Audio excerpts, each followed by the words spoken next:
We're going to try again to do the 13.3 work together. I know what we were getting hung up on was the reversing entries, and I think the big problem here, really understand what those reversing entries are. What was it? I think it was chapter 9.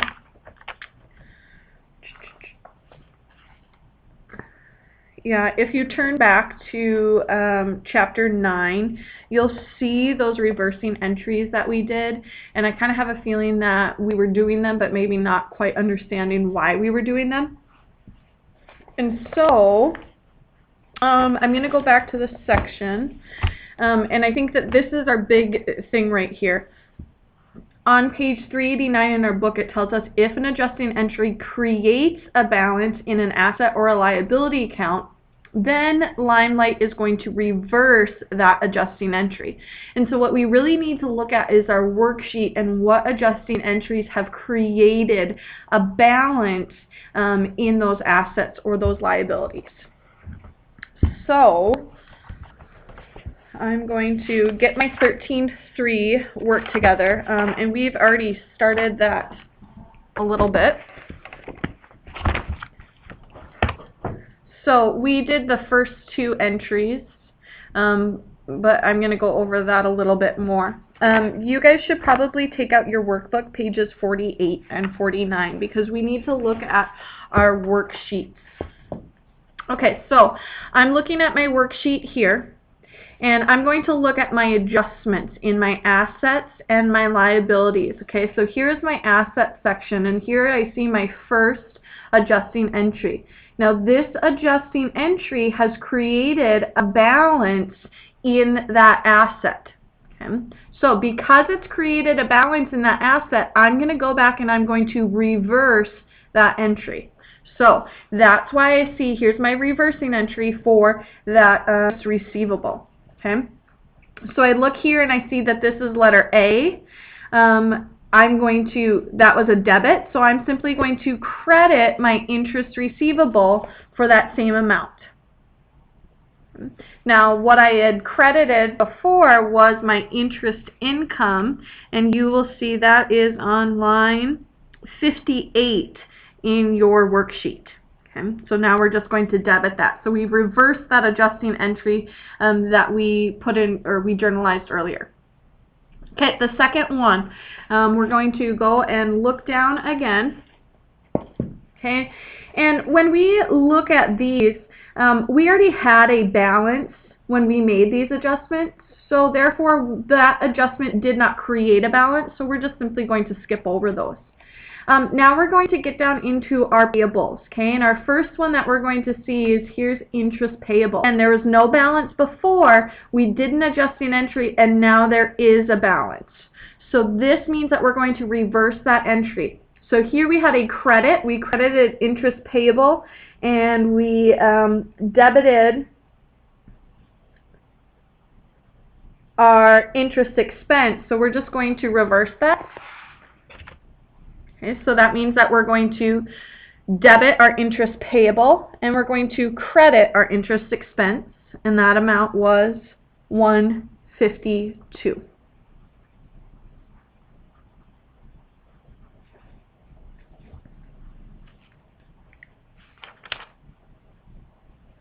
Okay, now we're going to go back to our payables.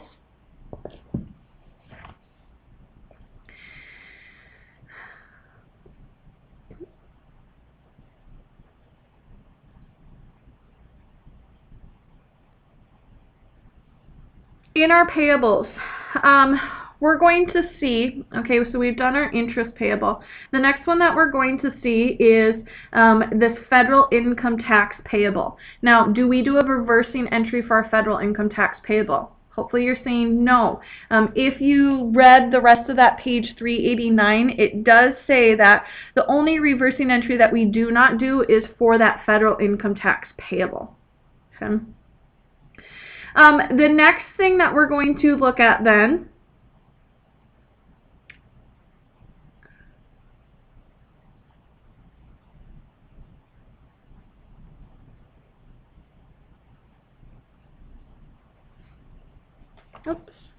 is these payables. Now, when we look at these payables here, their balance is going to stay the same, so really an adjustment, we didn't have an adjustment to affect them.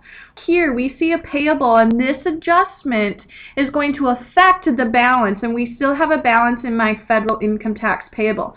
So this is an example again of where we're going to reverse that entry. Now, hopefully you can see this. It's kind of hard to see on the screen, I'm sure. You will see that these are a couple of them that are labeled as K. We have Social Security tax payable, we have Medicare tax payable.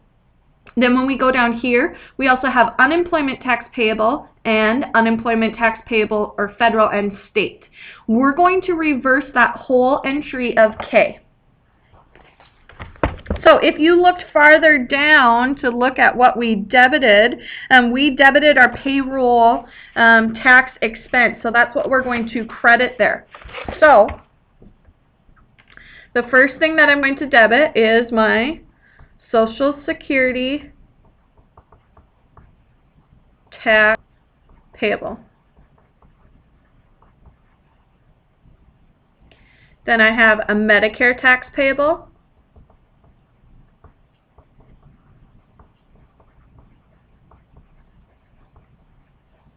I also had an unemployment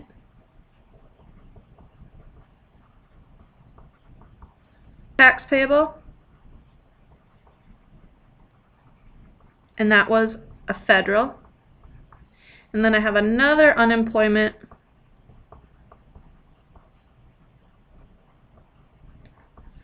tax payable, and that's a state. Okay, and remember that debit that we did was a payroll tax expense, so that means that that's what we're going to credit here because it's a reversing entry. Okay, the amounts, $57.45, $13.42,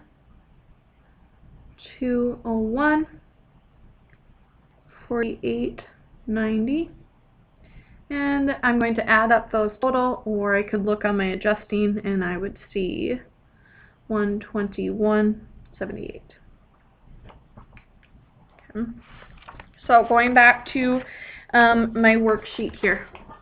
Okay, I'm just going to go over that one more time. When we look at these payable accounts, there was no adjustment that changed the balance of those, so we skip over those. Remember, we do not include the federal income tax. We don't do a reversing entry for that. When we look at these ones, the adjustment that we made is going to change the balance of those payable accounts. So there we're going to do a reversing entry. Okay. The next one that we should see is our salaries payable. And our salaries payable, again, we have done an adjusting entry that is going to change the balance of that salaries payable. Okay. So I'm going to go back, and this is the first again. Okay, and this time to reverse that adjusting entry, I'm going to debit salaries payable, and I'm going to credit salary expense. And when I look on the worksheet, that should be salary expense / sales. And that was for 674.34.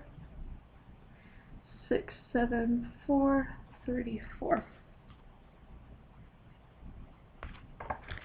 Okay, now when I go through the rest of these liabilities, okay, so here we did not have an adjusting entry to change it.